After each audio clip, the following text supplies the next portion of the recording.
Alhamdulillah Rabbil Alameen wal aqibatu lil muttaqin wassalatu wassalamu ala sayyidina Muhammadin wa ala alihi wa sahbihi ajma'in amma ba'du. Qala Allah ta'ala fil Qur'anil Kareem A'udhu billahi minash shaitanir rajim. Bismillahir rahmanir rahim. Inna Allaha wa malaikatahu yusalluna 'alan nabi ya ayyuhalladhina amanu sallu 'alaihi wa sallimu taslima. Allahumma salli ala sayyidina Muhammadin wa ala ali sayyidina Muhammadin alladhi kurinatil barakatu bidatihi wa muhayya wa ta'attaratil awalimu bitibi dhikrihi wa rayya. Subhanaka la ilma lana illa ma 'allamtana innaka antal alimul hakim. எல்லா புகழும் புகழ்ச்சியும் அல்லாஹ் ஜல்ல சுப்ஹானஹு தஆலா ஒருவனுக்கு உரித்தாகட்டுமாக. ஆமீன். நபிகள் நாயகம் ஸல்லல்லாஹு அலைஹி வஸல்லம் அவர்கள் மீதும் அனைத்து சஹாபாக்கள், தாபிஈன்கள், தபா தாபிஈன்கள், உலமாக்கள், ஷுஹதாக்கள், அக்தாபுகள், அவுலியாக்கள், குறிப்பாக இங்கே குழுமி இருக்கிற நம் அனைவரின் மீதும், முஸ்லீம் சமூகத்தினர் அனைவரின் மீதும் அல்லாஹ்வின் அன்பும் அருளும் குறைவின்றி நிறைவாக உண்டாகட்டுமாக. ஆமீன். அல்லாஹு ஜல்ல சுப்ஹானஹு தஆலா இஸ்லாமியர்களுக்கு சாதகமான நபரை, சிறுபான்மை மக்கள் மீது இரக்கம் காட்டக்கூடிய நபரை அல்லாஹு தஆலா ஆட்சியில் அமர்த்துவானாக. எதிரிகளின் சூழ்ச்சியில் இருந்து அல்லாஹ் நம் அனைவரையும் காப்பாற்றுவானாக.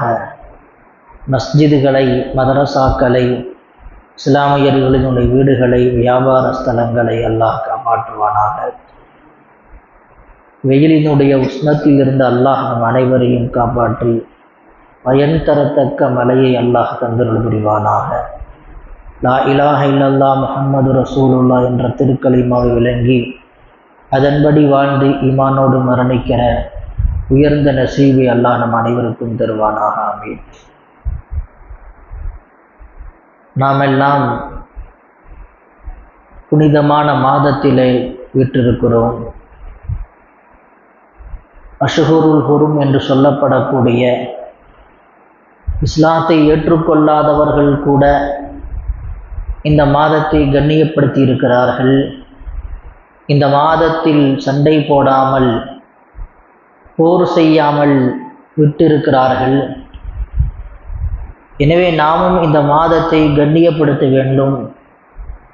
எப்படி ரமதானில் அதிகமான இபாதத்துகளை நாம் அக்கறையோடு ஆசையோடு செய்தோமோ, அதே போல கண்ணியமான மாதமான இந்த மாதங்களில் இபாதத்துகளில் அதிகமான அக்கறை செலுத்த வேண்டும்.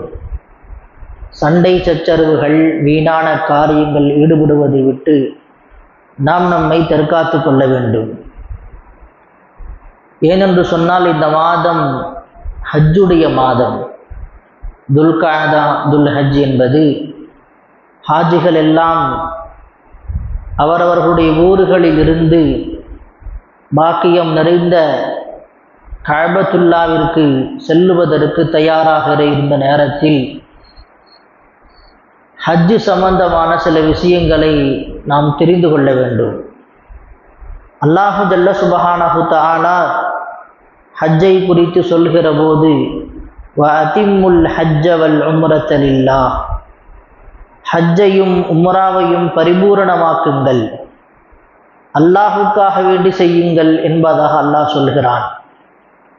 பொதுவாகவே எந்த ஒரு இபாதத்தாக இருந்தாலும் நாம் அல்லாஹ்விற்காக வேண்டி நாம் செய்கிறோம்.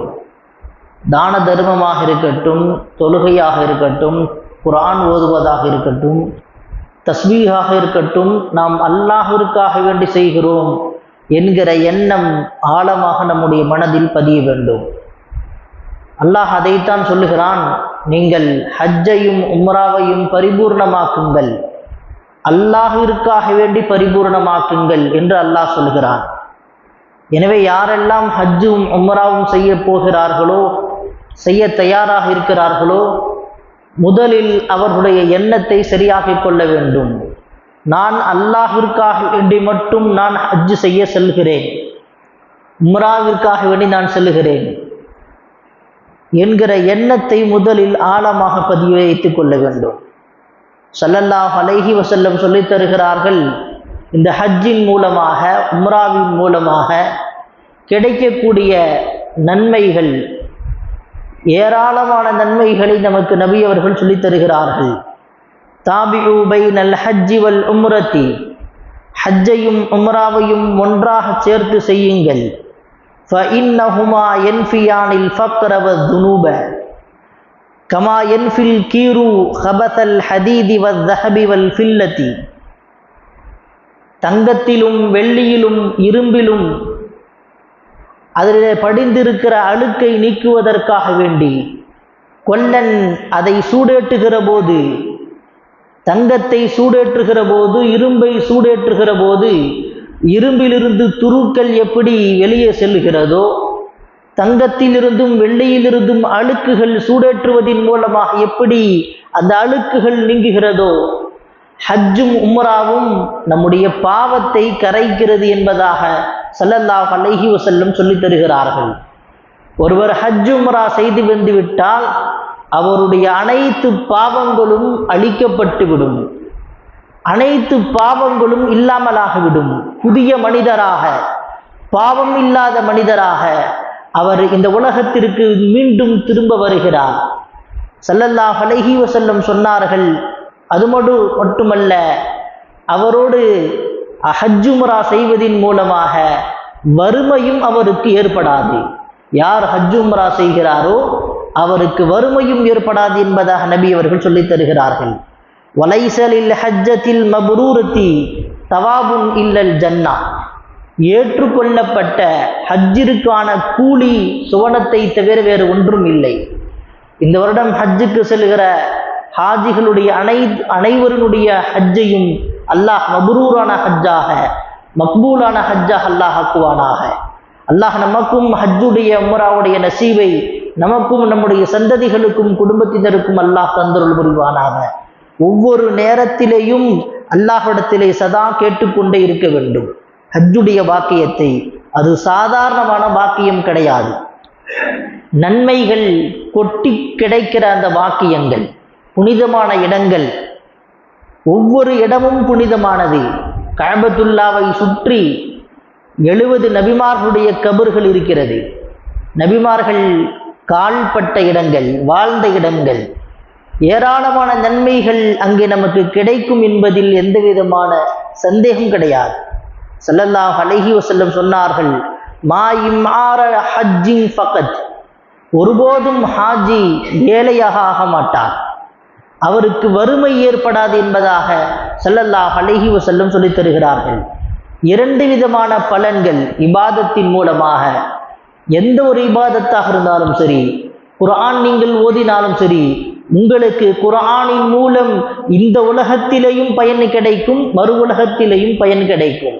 நீங்கள் தஸ்பீஹ் செய்கிறீர்கள் என்று சொன்னால் அந்த தஸ்பீஹின் மூலமாக இந்த உலகத்திலேயும் உங்களுக்கு பயன் கிடைக்கும், மறுமையிலேயும் பயன் கிடைக்கும்.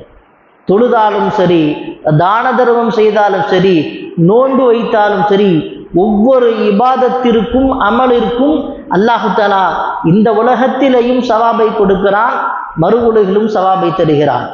அதே போல ஹஜ்ஜினுடைய இந்த உலகத்தினுடைய சவாபு தான் அல்லாஹ் வறுமை உங்களுக்கு ஏற்படாமல் ஹாஜிகளுக்கு அல்லாஹ் பாதுகாக்கிறான். ஹஜ்ரத் ஆயிஷா ரலியல்லாஹு அன்ஹா, கொஞ்சம் கற்பனை செய்து பாருங்கள், 1400 வருடங்களுக்கு முன்னால் நபி அவர்களின் காலத்தில் எவ்வளவு கஷ்டப்பட்டு இருப்பார்கள். ஹாஜிகள், உம்ராவிற்கு சென்றவர்கள் எவ்வளவு கஷ்டப்பட்டு இருப்பார்கள். இன்றைக்கு முழுவதுமாக ஏசியாக ஆக்கப்பட்டிருக்கிறது.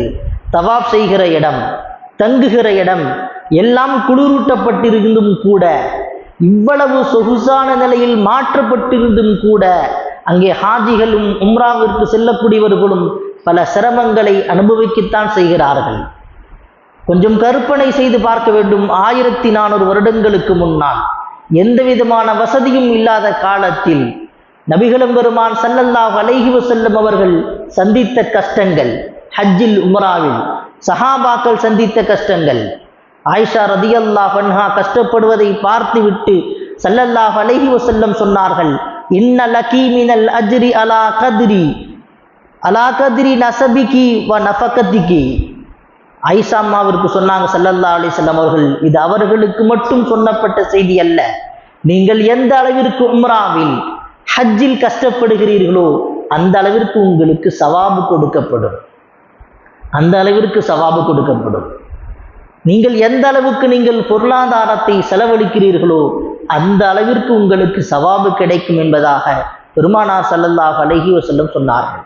முந்திய காலங்களில் குறைவான தொகைக்கு உம்ராவிற்கு ஹஜ்ஜிற்கு சென்றார்கள். ஆனால் இன்றைக்கு அதிகமான தொகை. எந்த அளவிற்கு சிரமம் அதிகமாகிறதோ அந்த அளவிற்கு சவாபும் கூடுதலாக கிடைக்கும் என்பதை ஸல்லல்லாஹு அலைஹி வஸல்லம் சொல்லித் தருகிறார்கள்.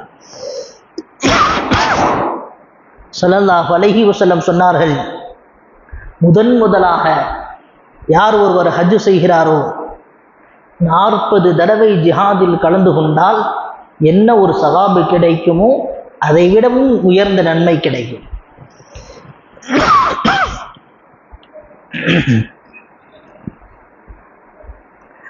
ஸல்லல்லாஹு அலைஹி வஸல்லம் சொன்னாங்க, அந்நஃபகத்து ஃபில் ஹஜ்ஜி கன்னஃபகத்தி ஃபீ சபீலில்லாஹ். அல்லாஹ்வுடைய பாதையில் செலவு செய்தால் எவ்வளவு சவாபு கிடைக்குமோ அந்த சவாபை அல்லாஹ் சுப்ஹானஹு வ தஆலா